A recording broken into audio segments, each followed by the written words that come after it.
And welcome everybody to the 2025 Formula One World Championship from Austria in the Spielberg Mountains, named, of course, after Steven Spielberg, after he made Star Wars. Yeah. Sure. Okay. Anybody in chat can write where the mistake is in that sentence. That would be fine. Obviously, hello world. Hello, Lucky. How are you? Hello. I'm excellent, thank you. Glad to be back again. Glad to see you both. Hello, and that's Fabio taking the piss out of me for not being able to spell. Ciao. Ciao. And there's hello, Sandy, Vroom Vroom. And of course, hello, Nerdy. Thank you so much for being here. Anybody is wondering where all the money that we get from monetizing this video goes to? I mean, it goes in the jokes that Sam was just saying about the Spielberg. This is where it goes. It all goes there. Yeah, that was $100. That joke. Oh fuck yeah! Yeah. Spielberg Mountains, named after Stephen. Oh, classic. Oh my goodness, what a classic. Yeah. Apart from that, it also goes, funnily enough, doesn't it, to our amazing yearly prize that we have, Fabio. Yeah. Go ahead. Tell the people what they have to do to win a chance at our yearly prize. They have to put a comment in one of the videos. Just put any comment, and we'll just draw a name and we'll send. I mean, if I knew you were going to do this evening, actually, I was going to talk about that. When are we going to make the draw? I got it upstairs. It's a 3D printed calendar of the 2025 F1 season with all the tracks. Really funny. I mean, it's cool. And the person which will be drawn will receive that in the mail, hoping that it gets there in one piece. And if it doesn't, it's going to be a puzzle. That's pretty much it. Yeah. Bring your own glue. Yeah. Okay. Thank you very much. Yeah. So just put a comment or chat. Comment in the YouTube comment section. Just saying we love Fabio because, and that would be great. Yeah. Okay. There we go. Okay, so I guess we should get on with the show. Are you all right, Lucky? Yeah, I'm absolutely fine. Brilliant. I am so glad to hear that. I'm and of course, as always, we're joined by not an expert, Lucky. And okay, so let's just get on with it. We were at Austria this week in the Stygian Mountains. And that basically means that it was a normal race this year. It was hot. Oh my goodness, was it ever hot? So hot there were no groundhogs. There were there, which was a good thing for Lewis Hamilton, but a bad thing for Carlos Sainz, because apparently Carlos Sainz had a problem. A groundhog got into his brakes before the start of the race, and they overheated somewhat. And because of that, a big fire started, and he had to leave the grid, shall we say. He was a very naughty boy. Anyway, a few laps later, after they finally got everything sorted out, away they went. Norris, fantastic pole position, a really good pole lap. Leclerc in second place, great comeback from Ferrari, and Piastri in third. Into first corner, Norris managing to close off Leclerc, trying to come down the inside, which allowed Piastri to go around the outside of him. Piastri then managed to get a good run into turn 3, where I thought there'd be a lot more issues than I thought there was going to be a lot more issues between the two in the first place. But unfortunately, that happened later on. That later happened further back in the pack, where unfortunately, and I say unfortunately, although it may be fortunate for quite a few people concerned, Kimi Antonelli actually hit into Max Verstappen and took them both out of the race. As you can see, there was a strong confrontation after. Max going over to see if he could sell a used Formula One car to Kimi. and Kimmy actually turned around to him and said, "Will you be my new daddy?" Oh. So yeah, apparently Toto had put it up to him to say, "Look, if you can crash into Max, there's a chance we can get him for he's your new daddy for next year." Don't know if that is true or not, but either way, we're going to go with it as the story for the show. Anyway, if you're out there, by the way, bub, I'm having a laugh, of course. I am having a laugh. Nonetheless, onwards with the race. That was Max out, by the way, very unfortunate. It allowed George Russell to close up to Max to within 9 points, with only 2 races to go before the alleged contract condition of not being in third place would have been is enough to allow Max to leave Red Bull without any penalties. So it's all hotting up now. Can't wait for Silverstone. Should be a really good race. Nonetheless, that was turn 3, and we're only at turn 3. And then Piastri managed to get into second place, was hot on the heels. George Russell and Lewis Hamilton also having a right old ding dong. And that sort of continued as well. Lewis Hamilton managing to get the better eventually. Leclerc just sprinting away. By the way, Lewis Hamilton going around the outside of turn 6. Yeah. Oh yeah. He's still got it. Yeah. Oh yeah. Fuck yeah. So yeah, he's still got it. Also, just to say, one of the other people that got hit in turn 3 was Liam Lawson, Yes. ex-Chancellor of the UK, and he, yeah, I don't know. It's another $100 down the drain, guys. Yeah. Lucky, stop laughing, because those jokes are the reason why you won't be able to eat meat this month. You know, 'cause No one's getting paid on this episode, Yeah. I can assure Yeah. you. Anyway, unfortunately, Lawson didn't go out.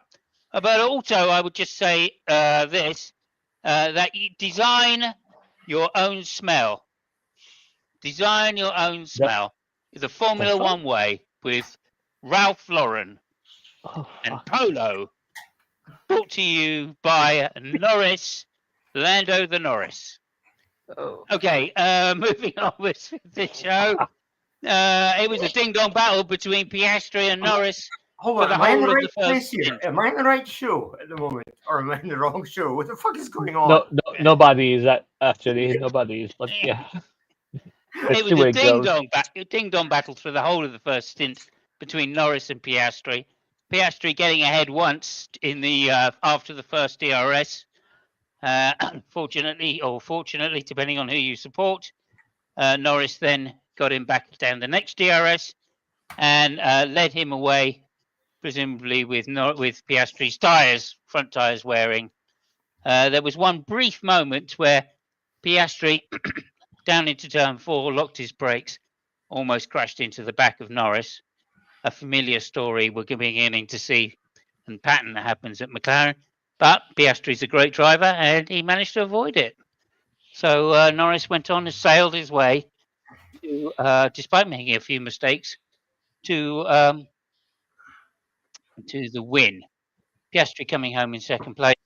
Fantastic third for Leclerc, who the pastry, who had some pacey paste within the pastry and managed to come home third place.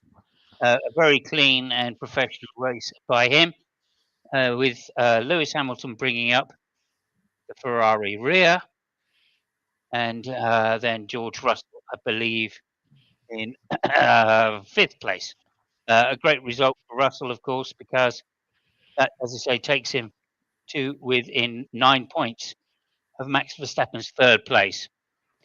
So again, I think if I was a betting man, and I'm not, which is quite fortunate, I would say Kimi and Max are going to come together in the next race at Silverstone as well.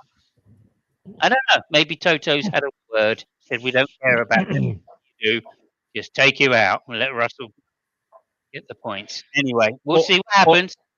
Or maybe Max just drives into a wall. Yeah, depending. Yeah. Well, that takes me to another rumor, which is, of course, Max is putting pressure on the Red Bull upper echelon, and Jos especially, to sack Christian Horner to secure his secure his driving place for next year. So who knows? Who knows what's going on? Hmm. Anyway, Oscar Piastri still leads the championship, but now only by 15 points. So it was a 7-point close for Norris. So it's 15 points, 2,216 to 201. Max Verstappen in third place, 155. George Russell, fourth place, 146. Charles Leclerc, 119. Lewis Hamilton, 91. Kimi Antonelli, 63. And a few other also rans. Albon still doing well on 42, although he didn't finish the race. And that's going to conclude my very briefer yeah, review of the race. Unfortunately, I didn't have time to write more because I spent all the money on the jokes. But I Yeah. think you'll find it was well worth it. Oh, So, yeah. so now I'm going to pass it over to Fur,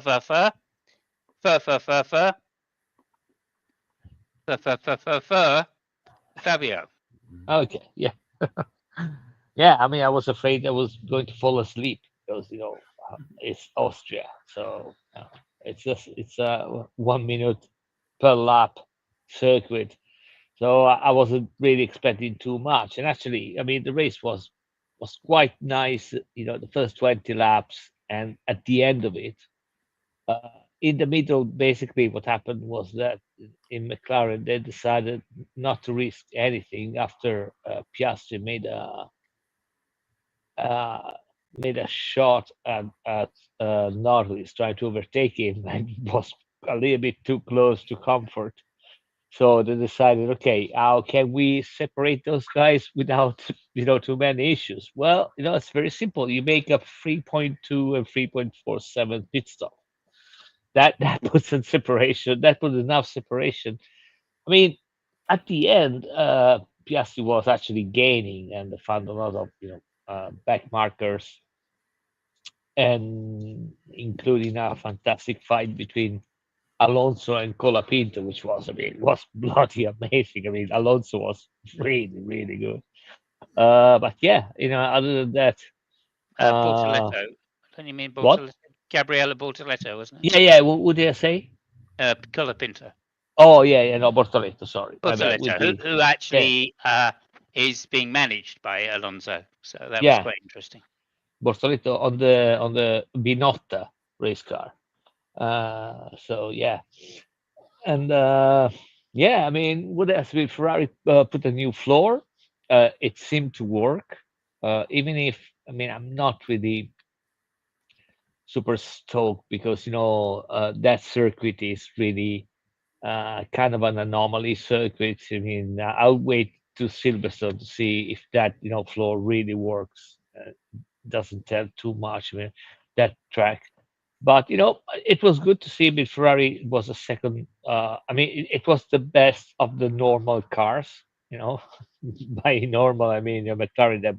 They're racing another league. I mean, Piastri was basically racing in Lando's with his front tires in Lando's exhaust, and he had no problems whatsoever. So yeah, I don't know what the man. They really have a fantastic car.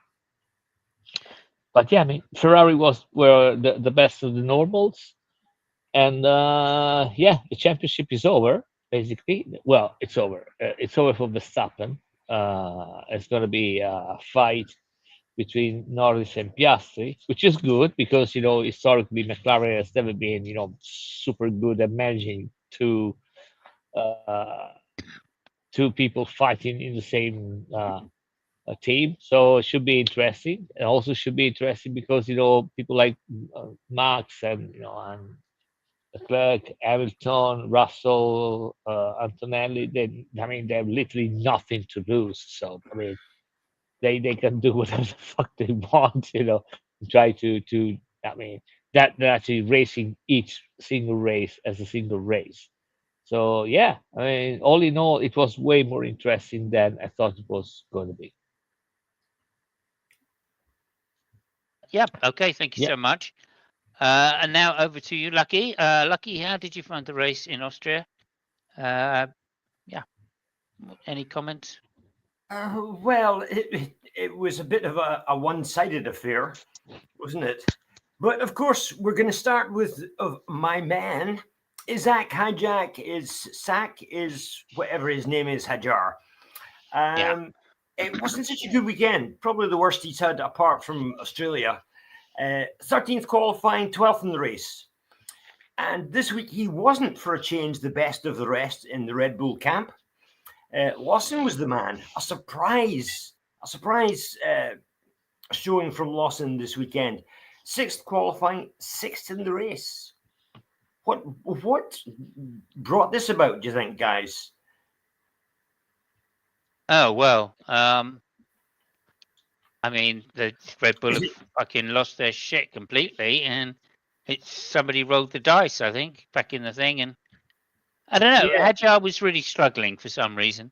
I mean, it is a tricky track. One of the things, it is a tricky track. And number two, I think Lawson has done a lot of laps around the Red Bull ring as well. In different cars, like he's driven DTM around here as well, of course. So yeah, I think that's some of what it is. Hadjar's inexperience with the track, the fact it is such a difficult track to drive, simply because there's not a lot to it. And there's a couple of tricky corners, and you have to get it right every lap, and that's what separates the men from the boys, as it were. And I think Hadjar's still a boy, and I think we would have found that out if Kimi Antonelli had not gone looking for a new dad. Then I think he would have also suffered quite badly as well. Okay, so let's go down to Tsunoda. It's another terrible weekend for Tsunoda. 18th qualifying, 16th and last runner in the race. Yeah. How long? Two. And 2 penalties. 2 penalties, of course, yes, indeed. It wasn't the best of weekends for the Japanese driver. So, how long is he going to stay in the Red Bull seat, do you think? I mean, he's done worse than Lawson did, and Lawson got the heave after however many short races it was. Do you think he's going to last much longer, Tsunoda? Well, I mean, I do. I think he's going to last longer for two reasons. Well, one main reason. They've got nobody to replace him. I mean, they can't put anybody else in for fear of losing yet another driver besides Tsunoda. Interesting comment, though. Herr Marco did say that he had a very poor qualifying, and if he'd been able to reproduce what he did in Q1, he would have been all right. But he can't adapt to the changing conditions with the car, and the car has such a narrow window that he falls off very quickly. Whereas Max, of course, has no problems adapting the car to the conditions that are out there, and then also he said that Herr Marco said, what does he think he's driving? This is a quote. What does he think he's driving? He probably thinks it's a tank. I don't know what that's in reference to, but there you go. Herr Marco, obviously using similar designers to Porsche. Another reference there. Oh, thank you. That one's cost twice as much. He also said he had a really bad race as well, so it's not looking good for young Tsunoda. Sorry, I paid for this joke. I've got to get it out. This was another $100, and it really surprises me. I think he will last the season because. It's not. Basically, Austrians are famously, like to have good allegiances or alliances with the Japanese. It doesn't work out well for them sometimes, so I don't think this one will either. But I'm expecting Tsunoda to crash the car into something American. Is that the axis of evil? By any chance? That's correct. That was another World War II joke. Correct. Yeah. Okay, well, what was really weird was Tsunoda came into the pits and qualifying one, and he said the car is understeering like crazy. But Hmm. this is a car that's designed not to understeer like crazy. What's going on Yeah. there? What do you think, Fab? I think that I don't know. I mean, we talked about the thing last time why Red Bull is so challenging from a technical point of view. I mean, it seems to be. I don't know who's going to replace Tsunoda. I mean, the Red Bull seem to be the kiss of death, for drivers right now. So I'm not really sure. What someone said they don't know who to replace it with. I'm not really sure. There is a lot of people knocking at the door, trying to get on that car. Uh, I think that the reason he found it so understeering is because they try to make it a little bit less peaky on the front. Maybe they just pull off, a lot of wing, just to make it less, less Verstappen as a car. But I mean, this is not a car which is designed to work that way. So if you take away the front, it's just it's all over the fucking place. So Yeah.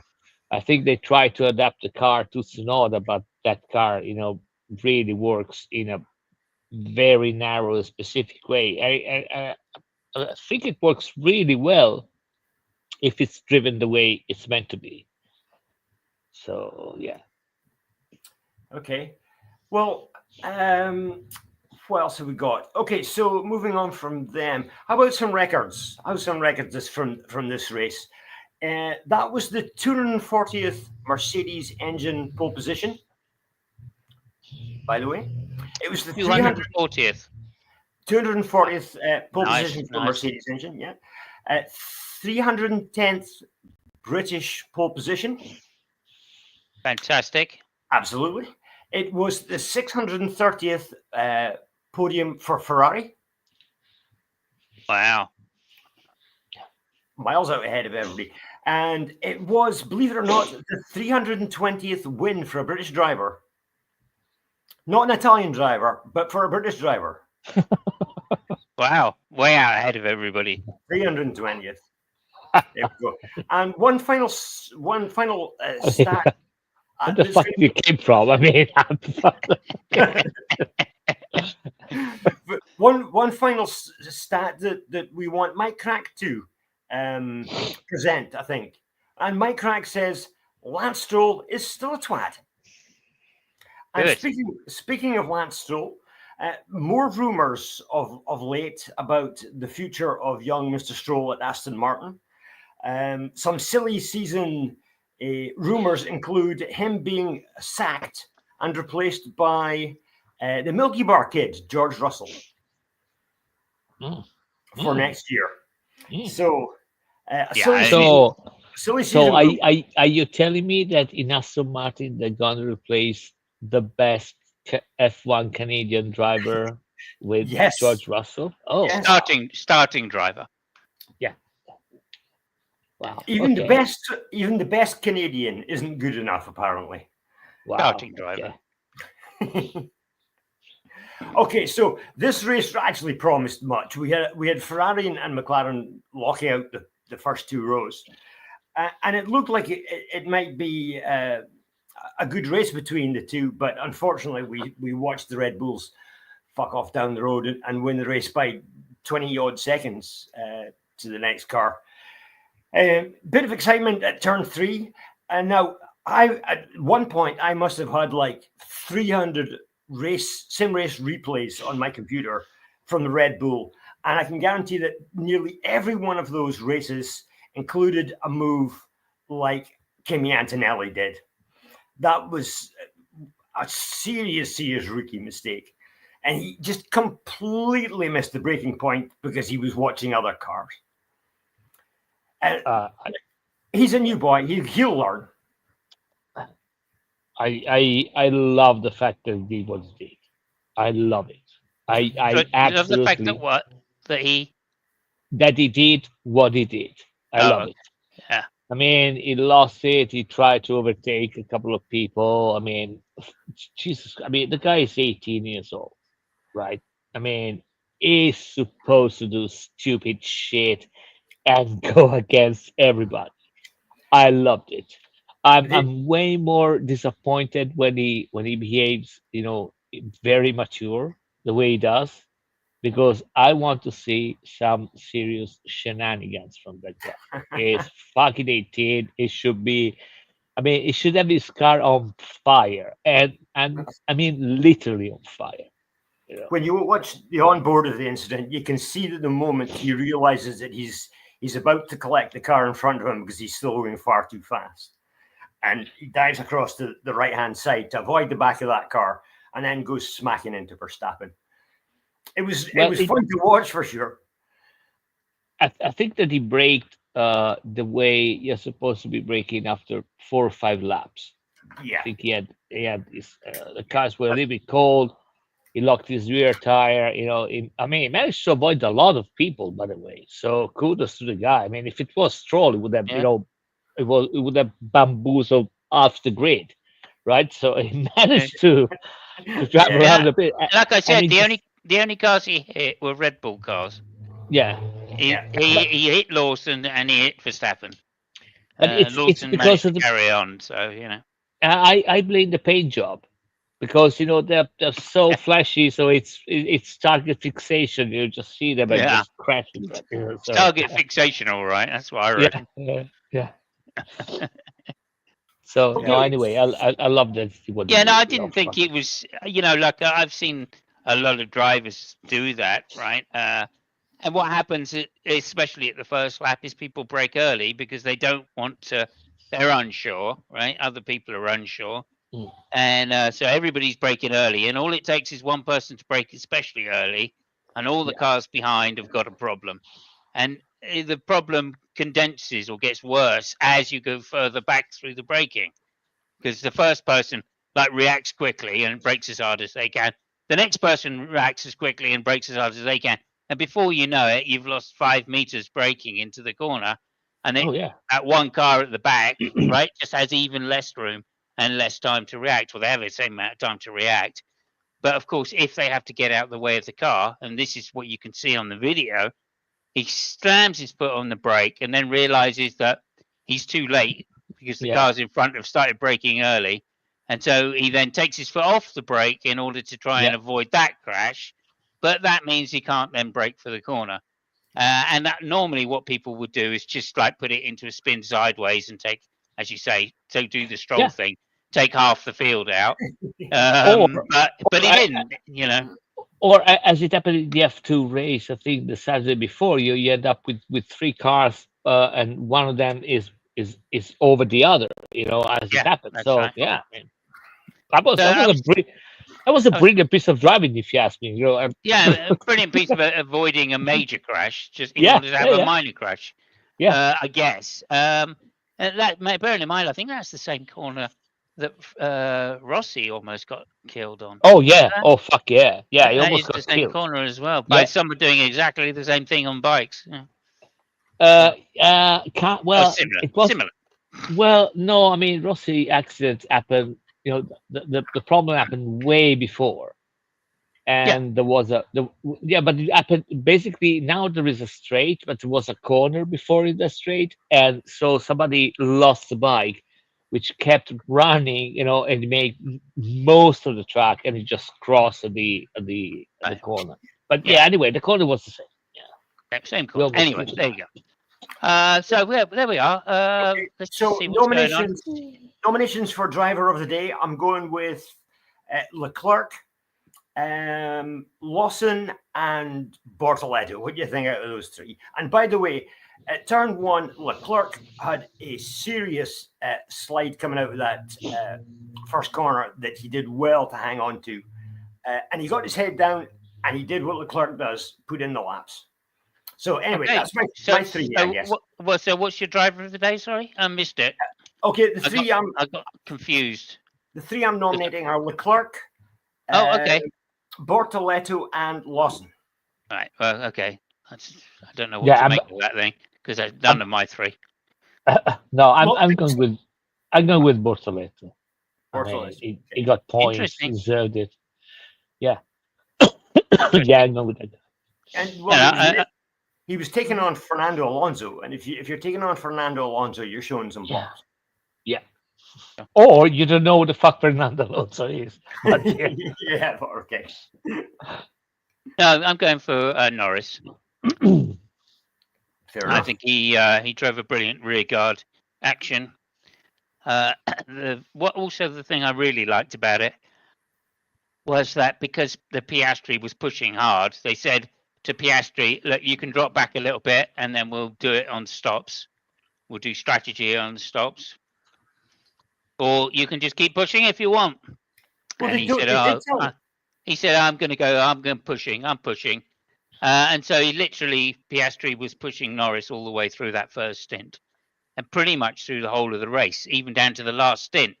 Normally, what they say, well, teams like this, and this is an old McLaren thing as well, which is you can go up to 75% of the racing, and then you keep the positions, right? So there used to be a rule like that. In Mercedes, they used to have it up to the first pit stop, up to the last pit stop, you can race, but after the last pit stop, whoever comes out in front is the one. So McLaren used to have a thing like at 75% of the race, that's it. We don't want you to race anymore. That's right, yeah. But they've changed that, and they allowed them to race right up until the checker flag. And you're right, Piastri was catching Norris through the traffic. But then once Norris got clear of the traffic, he then pulled away again. Not because he was a lot faster than Piastri, but because Piastri's front tyres had worn that time. Well, By the Fabio, fact that he had been trying so hard to go through and follow. No, I Norris. think that Piastri Norris got away once they reached Bortoleto and Alonso fighting for each other, and Piastri just it was what 4 laps to the end, so this is where he gave up. So, but Yeah, okay. I think his tyres wore out. I don't think he gave up. But anyway, that's fair enough. after So the, anyway, I think because he was pushed right the way through the whole race by by young Piastri, I think that means he drove a great race for the whole race. I think I counted the number of mistakes, and it was like 2 minor mistakes that Norris made. Well, I mean, to be fair, Lando wasn't that bland on Norris this race, so there is that. No.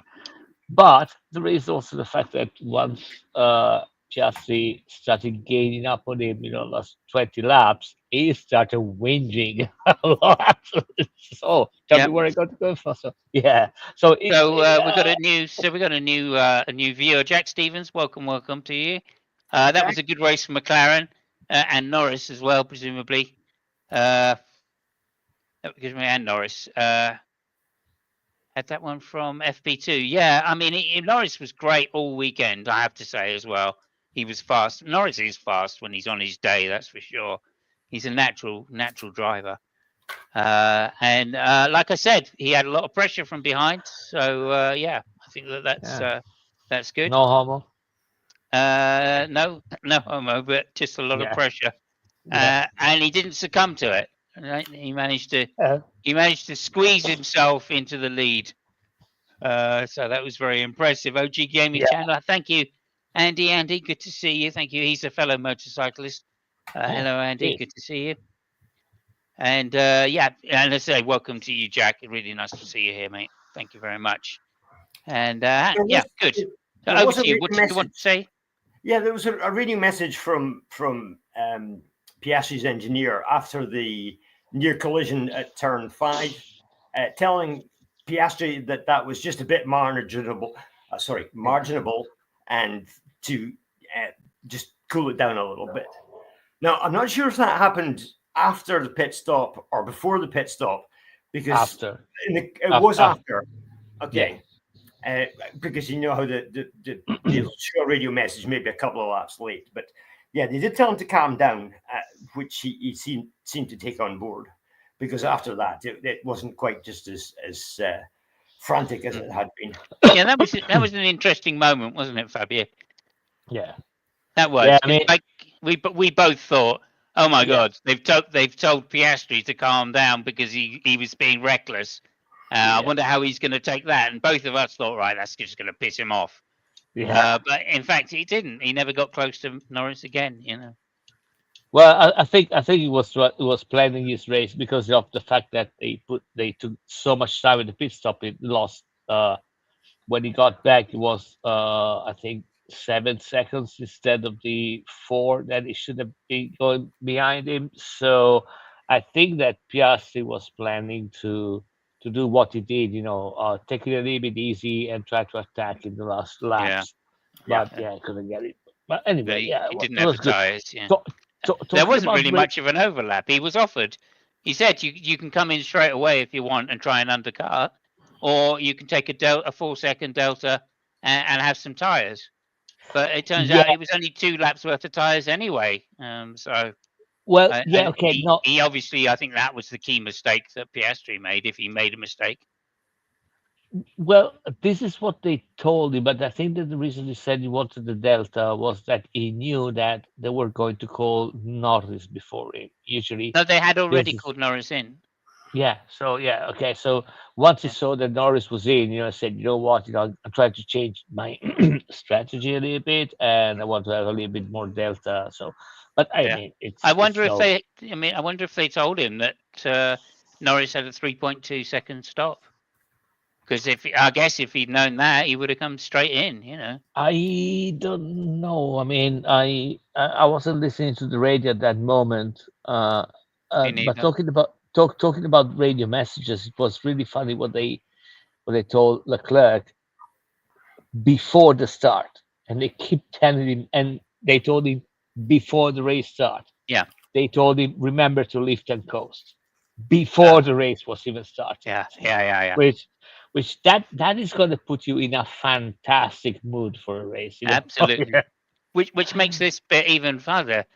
Don't know what was going on with Merck. They didn't have the pace to keep up with the Ferraris, Yeah. despite the fact that the Ferraris were lift and coasting. I mean, Yeah, no. yeah.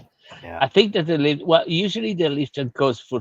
I mean, I don't know what they did that, but they usually do that for two reasons. One is to save fuel, and the other one uh, is to save the brakes. Uh, they They also do said it it was break th- afterwards. They said it was yeah, break. they also do it marginally for temperatures, but that doesn't really work too much. So it's either brakes or fuel, and I think that the issue was the brakes because it it is not a super demanding track for brakes, but the fact that it's so Yeah. high that puts them really that stress them a lot. So Yeah, and it's a heavy braking thing. I mean, you brake like yeah, 3 times around the circuit from top speed. So, yeah, yeah, twice actually, twice down to slow speed, and mm, once into the last set of corners from high speed. yeah, So it is a particularly heavy circuit on brakes. Also, the other reason for lifting close, of course, is to save fuel. Sometimes they'll underfuel the car quite yeah, substantially, and you're expected to lift and coast later on. But you wouldn't say yeah. that But before the race, right? So I don't think it was fuel, because they told me I at the don't think beginning, so. so No. most likely brakes. Yeah. So yeah, I mean, the Five Mercedes. more weeks. Five Hang on, more weeks. hang on, hang on, hang on. The Mercedes did complain, Jack. You're absolutely right. The Mercedes complained afterwards that the temperatures were really playing havoc with their Fucking tire guy. wear. So yeah, there you go. Over to you, Lucky. Lucky. Yeah, I'm back. I think, am I? Yeah, you're Yeah. back. Yeah. Oh, geez, that was a bit weird. So I'm there. Yeah, I was just going to say to add weight to your opinion of Norris's driving this weekend. Throughout the first stint, basically, Piastri had the advantage of DRS and still couldn't get by him. So Yeah. he did give a good drive. The only thing is, they were obviously in the best cars, the two of them. So Of course. there we go. But it was we're only we're a different. 20-second advantage. So best Oh. car, but only 20 seconds. I mean, it goes to Well, show that this year is a lot closer than it has been over many years, right? Since all of Verstappen's championships, he was winning by 40 seconds plus. And then obviously he wasn't even pushing on those races particularly. And the same with the Mercedes dominating era. It was only in 2016 that Mercedes really stopped or didn't give strong team orders to their drivers. So 20 seconds while pushing through the whole race. That's quite impressive, I've got to say, from Formula One in Well, general. let's think about if Norris had broken away from Piastri early on, or Piastri hadn't been able to keep up. Do you think he might have stretched that out, that 20 seconds a bit? Just lapping on his own. I mean, we know what Verstappen can do in a car that isn't the best on his own. So what about Norris with free air in the best car? No, I think they both would have had to have been told to slow down, to conserve tires or something like that, which is what Verstappen never had to do, right? If he was out in front, he would speed up, pull away, and then slow down. So, and then he'd still win by 40 seconds. Yeah, Okay, it's a tricky track again. I was amazed that nobody had engine problems, but a lot of them had braking problems. That kind of stuff. Again, it's high, less air. So yeah. Yeah. well, my question to you, Fabio, was going to be Ferrari had put in a good showing this weekend. Apparently, there's some new parts in the car. Do you think the good showing was because of the new parts or the anomaly of the Red Bull ring? Well, I mean, I don't know. That's the honest answer. So the car showed improvements because again, it was the second best car besides McLaren. I don't think that. Uh, I think that Leclerc would have beaten Verstappen for sure, even if he remained in the race. Maybe Lewis too. The Mercedes got 1 minute 40 from the one. So I mean, the car was better, but again, it's a very stupid, tricky circuit. It's a weird track. It's really weird. It's really hard to to infer something from that track. I mean, I'll be waiting for Silverstone, to see what happens. Well, Silverstone Okay. definitely shows the man from the boys. So Jack says, to be honest, I can't see Max going to Merc personally. I can see him going to Aston Martin because Adrian Newey is there and those two get on very well, which is true. However, what do you guys think about Max if he does leave? Say he is going to leave as Red Bull. Where do you think he'll end up? I think if Aston Martin get the chance of Verstappen, they'll drop Stroll like a fucking hot potato. Yeah, or Alonso, to be fair. Well, I mean, if I were Max, I mean, I will. So the problem with Aston Martin is that it's a completely new project with a completely new engine. So that's kind of tricky. I think that if we can do it, the smartest move would be sign 1 year with Mercedes, see what the fuck happens with Aston, because I mean, you kind of know where Mercedes is, right? So it's not far from the top, and with new rules, you might have a really good car. Mercedes has rumors. showed with Sure. Mercedes. The rumors are that their engine is going to be maybe 30 or 40 bhp stronger than anybody else, plus more reliable. But the thing is that Mercedes has shown already that when you change the rules, they are kinda, the car to go. I mean, they did it already. The way that Red Bull did. When they change engine rules, Yeah. But last time in 2014, I think. Yeah. So I mean, I think that if Max could do that, it would be really smart to go 1 year Mercedes, see what the fuck happens, and then eventually go to Aston if it's a good one. But yeah. Yeah, no, I completely agree. I think if he can get the Merc drive, that's going to be the best car starting out next year. It may not finish the best car, but it will be the best car starting out. This is provided he can't get a drive at McLaren, of course. And the second best is to go to Aston Martin because the payday is so big. So and you never know. In a couple of years, they're probably going to have the best car since, as you say, Adrian Newey is there. So let's face it, it's not like they're going to build a bad car 2 years in a row. Maybe the first year they won't quite have everything together, you could say, because of the Honda engine. But certainly the second year they'll have everything together.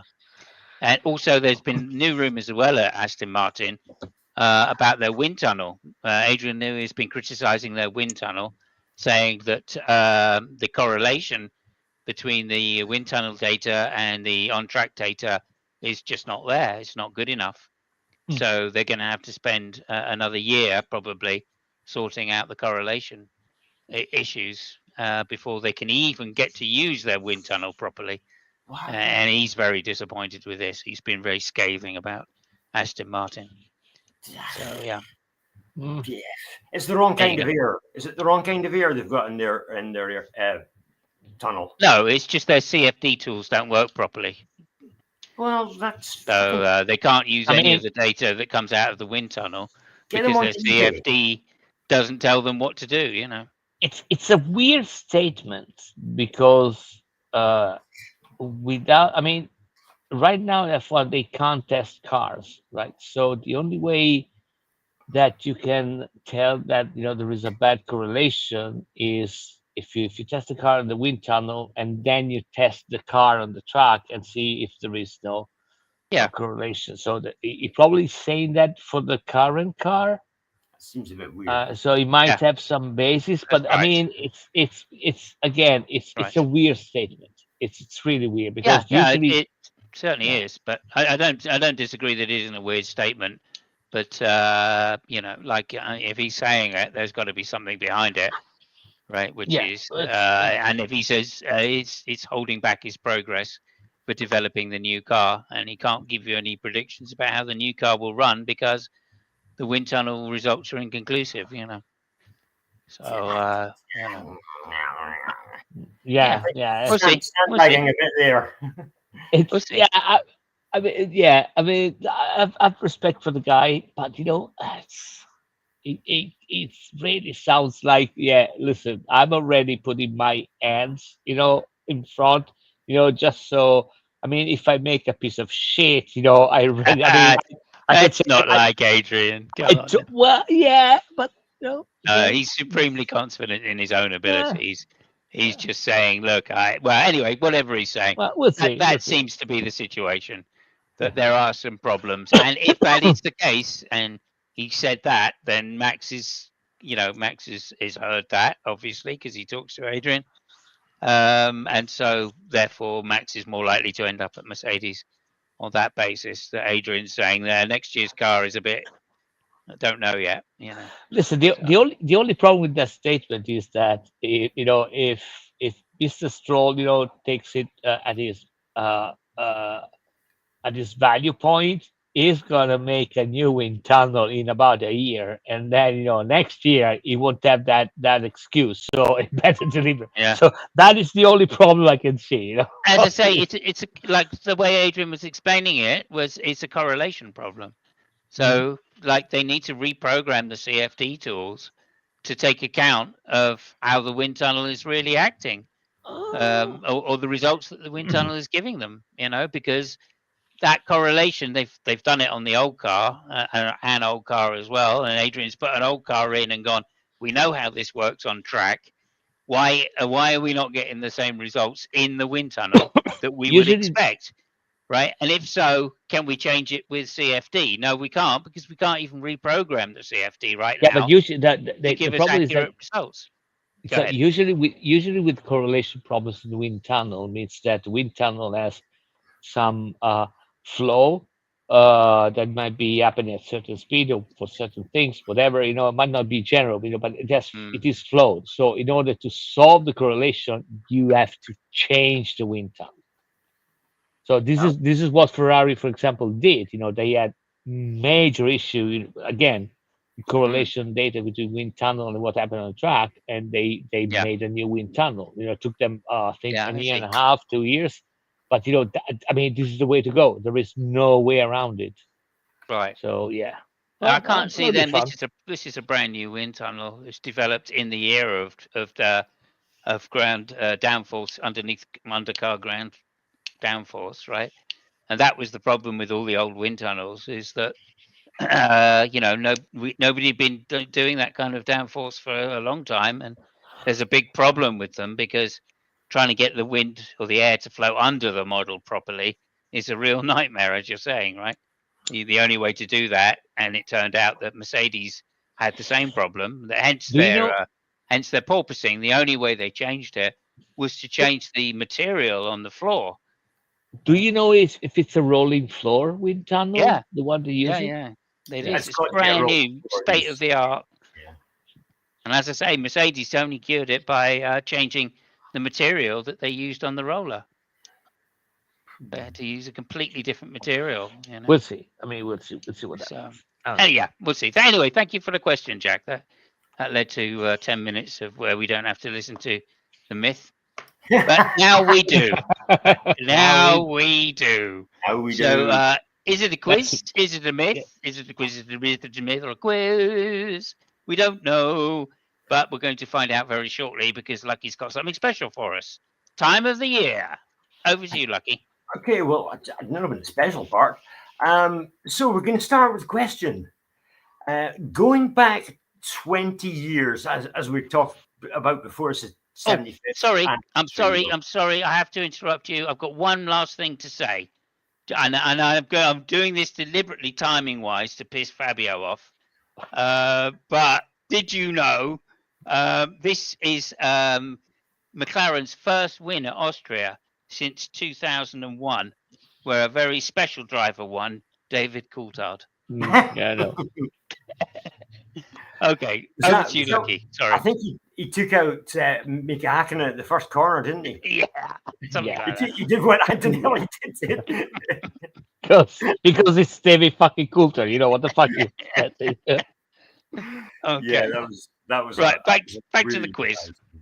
Okay, as we mentioned before, the 75th anniversary of Formula One. So we're going back 20 years this episode, and I want you guys. This is going to have to be a combined effort, I'm afraid.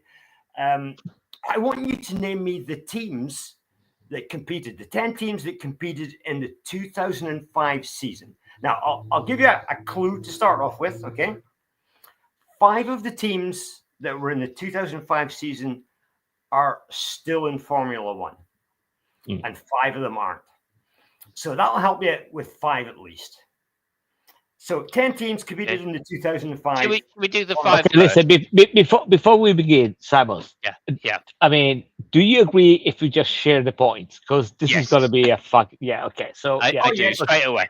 So Come I'll on, name yeah. one. I'll name one. You name one, and we'll go on that way. Yeah. Yeah. Let's Okay, take so- out. Chat as well. I'm going to. Sorry, have you got something else to add in? Yes, chat as well are taking Yeah, part. chat as well, of course. Chat's Combined already effort there. by everybody, yeah. Geo Sam says Bottas, so Yeah. and he's right on the money straight away. Anybody, if you want to start naming teams, just go for the obscure ones first because we're going to do the obvious ones. So I'm going to go Williams first. Yeah. Williams indeed. Okay. I'll say Ferrari, of course. Excellent. I'm going to say Mercedes. No. Oh, okay. Interesting. Okay. Oh, what year? What year are we Interesting. doing? I've forgotten what year we're doing here. 2005. Oh, okay. All right. I beg your pardon then. Yeah. Shall I guess again? Yeah. Go ahead. I'll give you before you guess again. You're Yeah. kind of right with Mercedes, but you're not right. Yeah. Yeah. It's probably Braun. That. Come on. No. you're too- 2009 was Braun. Too early Oh, for Braun. Well, Yeah, anyway, really okay. good. Listen, we But started. he good. means someone like Jackie Stewart, maybe the Stewart team or something. Stewart, or what was the other one? I don't know. Are you? I Force guess. India. I guess. Yeah, I don't know. Anyway, back to the main team, shall we? Yeah. Come on. Yeah. Yeah. So what have we done? So what have we We've done? got Ferrari so far, and Williams. we did- Williams, Ferrari Ferrari. and Williams. We did. Okay. So McLaren McLaren then. is I'll the go other one. McLaren. Yeah. McLaren is another one, but it was actually Team McLaren Mercedes. That's why I Yes. said you were half right. I see. Yeah. Okay. Well, we're not bothering about engine manufacturers right now. Okay. Yeah. We go Okay. with So Red Bull is another one. Red Bull is indeed one. Okay. I think 2005 may have been a Lotus year. No, Lotus had long gone by 2005. Okay. Come on, long gone. Come on. Okay, okay, okay. Over to you then. Okay, so 2005, Renault was still there. Renault was indeed one of the teams. Yeah. Yeah, damn, that was going to be my next one. As soon as you Oh, said that, I went Alonso. Yeah, okay, yeah, that would be him and PK year, wasn't it? Um, Quick rundown of what we've got so far. We've got Ferrari. yeah, We've got Renault. it stops Yeah. me thinking every time you do this, but yeah, go on. Williams, McLaren, and Red Bull. yes. Right. Okay, so we'll try Force India. No Force India wasn't there. Oh, okay, I got one. Yeah. And the reason I got one is because there was one of my ex-colleague in Ducati which went to work for them, and it's Toyota. It was indeed Toyota, Panasonic Yes. Toyota Racing. Well Yes. done, Toyota. Yeah, Toyota. Okay. Yeah. Okay. I'm thinking of. I can't remember that Spanish one. What's the name of that Spanish team? They had a back running car. Spanish team. Yeah. Like KRT or something like that. Oh, TRT. Yeah, what the hell we call it? It wasn't. They weren't in that. Okay. Year. I know you Okay. mean. Okay, over to you, Fabio. I got another one wrong. 2005. So Toyota was there. You still actually got one to go of the 5 that are running today. Okay, fun. What the fuck? No, I'm thinking about the drivers.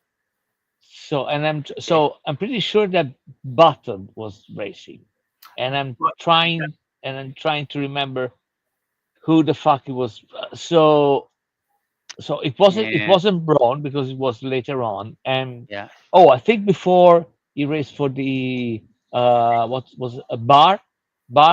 That's Maybe? it. Yeah. Okay, cool. Yes, well done. Yeah. Yeah. Okay, so that was Honda actually. Yeah. Button got his first win at Hungary with BR. Okay. Okay. Nice. Interesting.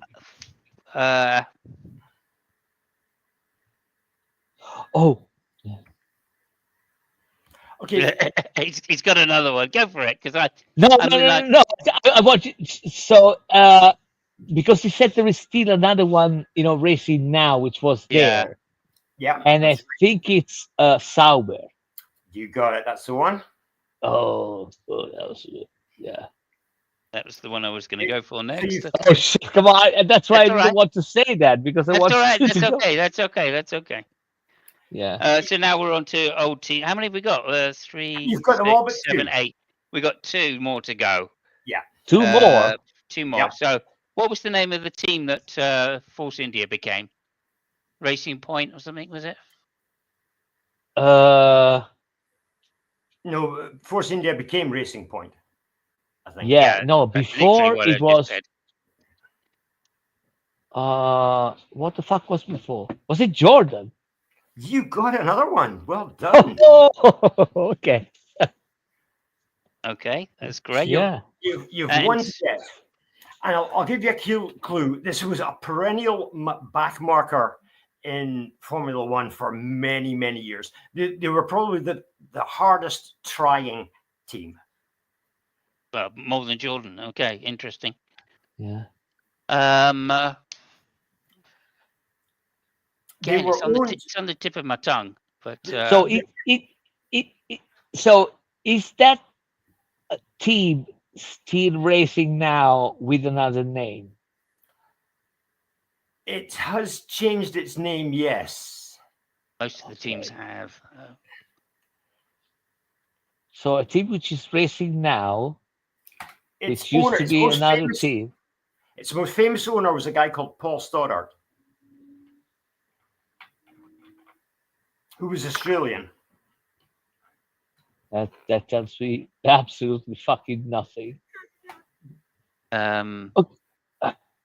So okay, I mean, so he was big in the lower categories. Bremer. He used to own Bremer Famous before. drivers that were with that team were Fernando Alonso and what's that other Australian guy called? Mark Webber. Yeah. Stewart? I don't know. I've already said that, haven't I? Yeah. So Alonso Ford. and Webber Were they raced. Ford or something by that time? Maybe because Ford They bought were- Stewart. yeah, Ford became Stewart became Jaguar, and then Jaguar, that was the one. Yeah. became Red Bull. So it's not them, right? Oh, fuck me. Jesus Christ. I mean, I don't know. Okay, well, I'll give you a really big clue. Okay. Okay, so before you give me the clue, okay, Mhm. I know that there is a team which I'm not really sure that it was still going with that name in 2005. Well, let me give you this Okay, clue. but let's give us the name first anyway, because it might trigger me to say another name.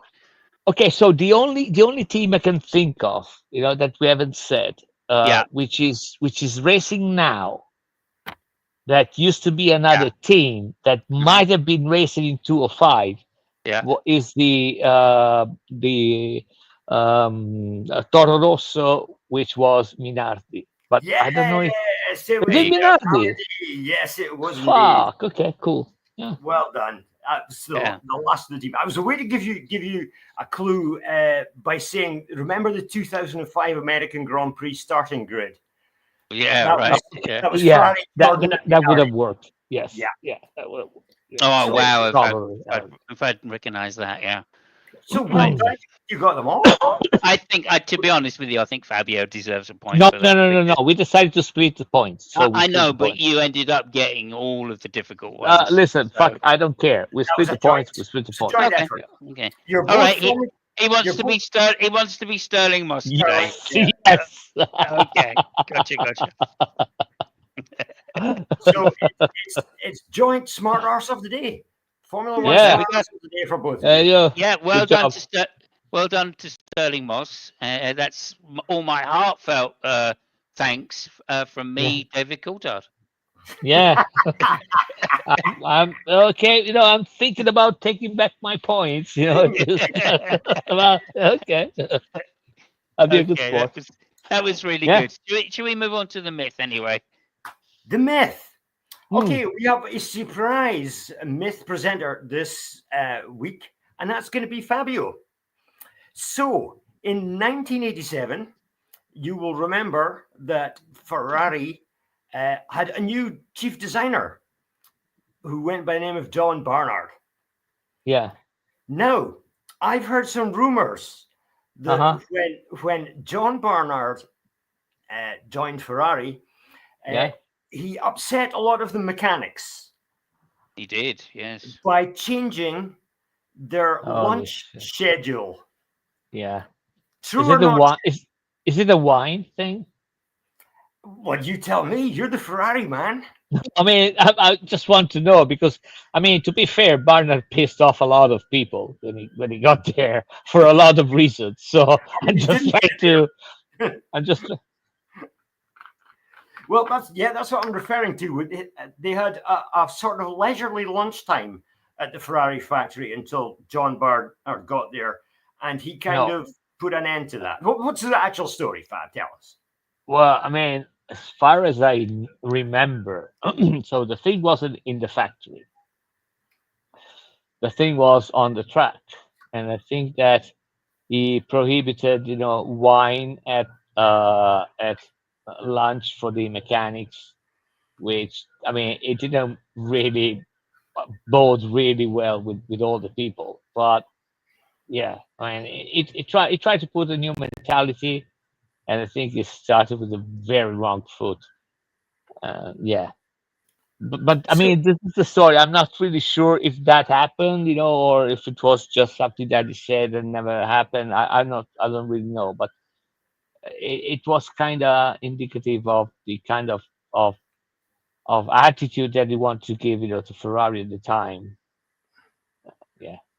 Very much in the follow of British team designers, really, right?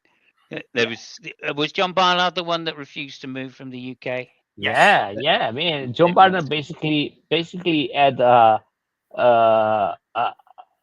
a whole a building and technical stuff and whatever the fuck in the UK, did for him. So And the yeah, first year, he built a car, which they yeah, decided probably they weren't going to use because they yeah. had already designed another car in Italy. So there was a Well, big yes, political struggle over yes, which was the best car. Right? And this yeah. was the famous year. I mean, the Barnard's car is actually quite famous, a V12 downforce car, right? It won its Yeah, first the race. well, that it was the Coca-Cola shaped or the F4 Yeah. shaped thing. I guess one of the other things that was never forgiven to Barnard, besides the fact that he just plain refused to come work in Italy, and he has his technical team in the UK, and the factory in Italy, which, I mean, now it would be easier, but at the time was kind of problematic. Just all the drawings, the designs had to go back and forth. It was kind of he put up something, I think, in my opinion, unnecessarily complicated. But one of the things that was kind of never forgiven to Barnard was the automatic shift, the shift lever thing. Mhm. Yeah. Oh, And semi-automatic gearbox. yeah, and I say that because I mean, I don't know if you guys know, I probably said it before, but that kind of solution has been already designed, built, and tested by Ferrari, and the guy which tried it was Gilles Villeneuve. So we're talking about uh 80 something. and and he never, I mean, Gilles never was faster with that system, but he said he just couldn't get the feeling and whatever, so they just put everything back in a drawer and kept it there. And by the way, one of the people that John Barnard delegated the old gear system and whatever was a guy which used to work with Forghieri, which was the one which made the gearbox. So basically, that guy, take everything back from the drawer, put it on the table, say, okay, this is what we have, let's refine it and refix it with new tools of the time. That he never, really acknowledged that, and that, I mean, wasn't really well received in Ferrari. I mean, at least just say that you knew about that thing. Then you came up with something completely different. But just, I mean, you put a guy which literally worked on the previous prototype. So I mean, I was Mm. kind of nah. His main reason, Yeah. apparently, for wanting the semi-automatic box was to keep the shape of the car narrow. You didn't have a gear stick down at the side of the driver you had to change, so it was easier. It was easier to make the car more aerodynamic. Also, I, it was by wire, wasn't it, instead of a physical link? It was hydraulics yeah, or yeah, it electrical was hydraulic. actuators. It was hydraulic. Hydraulic. Yeah.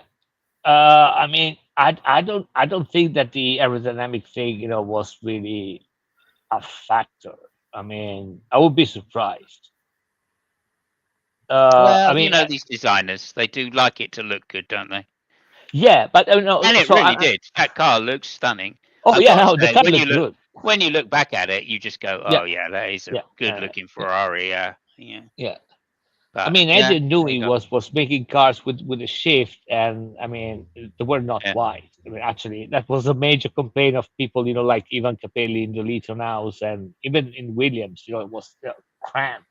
yeah, So yeah, not really sure, but yeah, maybe, I don't know. Well, it The did win its reason, first race. That car. It won its first race. Remember, in Brazil, in Nigel Mansell. yeah, yeah, yeah. So a yeah. surprise for him. Well, That Williams was special, though. It really was special.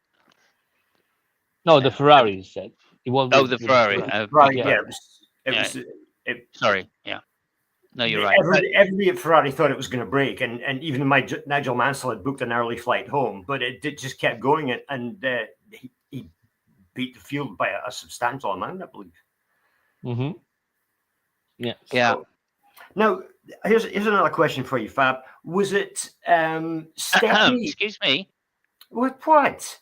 I'm here What? as well. Thank you. I'm having a conversation with my friend here. Okay. Would it be? Okay, so there we go. We're about. Go ahead, Lucky. Would it be the case that Speak to when your Bernard friend, left, then. that Nigel Stepney thought he was going to take over, but didn't, and then decided he was going to do what he did with all the plans? Was that after Bernard? No, It wasn't. No, it was.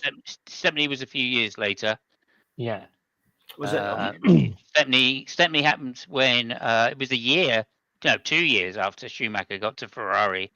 They employed Yeah. Stepney, and then How long ago? Christ, okay. that was in the 90s. Okay. Yeah. With I think he was working with Ross Brown at the time, and then when Ross left, Stephanie kicked in for a little bit.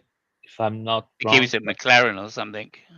Yeah. But And did he Stepney moved not over think? from McLaren, which is why all of the Ferrari happened. Yeah. The Ferrari. Oh dear, that's another $100 down the drain. Oh well, there we go. But did Stepney Go ahead. not think that he was going to take over after Braun left, but then politics played its part and he got shuffled out in favor of somebody else, and that's why he had that grudge against Ferrari? Yeah. I mean, but Stepney, to be honest, was a at the time I think he was a chief mechanic. He wasn't really an engineer or stuff like that. Right. So Yeah. So yeah, I mean, I think that he wanted to get in a better position, but I mean, the problem was that he wasn't really qualified to be, a chief Sure. technical officer or whatever the fuck he wanted to become. Yeah. So Yeah. yeah, Also, like you got to remember that. Well, from my point of view, maybe Fabio would disagree with this because he usually does. But McLaren already knew that something was wrong, or not something was wrong. They knew exactly what was going on with the brakes on the Ferrari, and they just couldn't prove it, right? And they'd already made lodges of complaints to the FIA, and the FIA had continually defended Ferrari. So eventually they got Badoa to be their test driver, and Badoa spilt the beans on it. But in order to get the FIA, and then they went to the FIA, and the FIA said, no, that's no good. Just having someone saying there's a problem is no good. You need proof that there is an aerodynamical advantage to this brake system. And that's when they went to Stepney and said, okay, look, we'll give you the job that you wanted at McLaren if you can get us the technical details to show that these brakes are in fact illegal.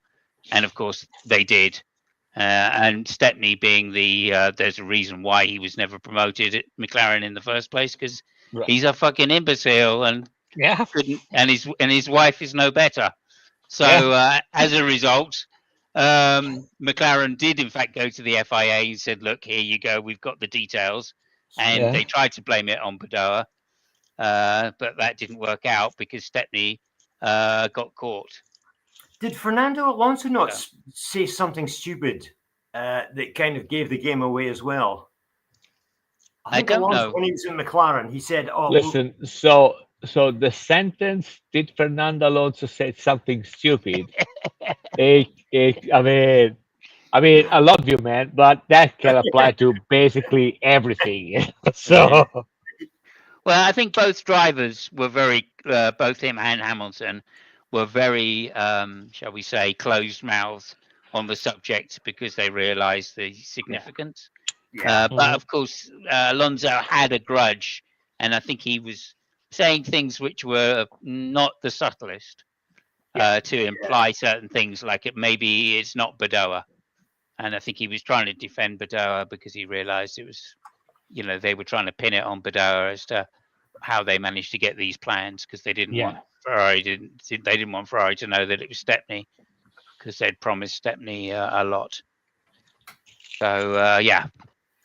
Anyway, it led to the largest ever fine in sporting history, $100 million.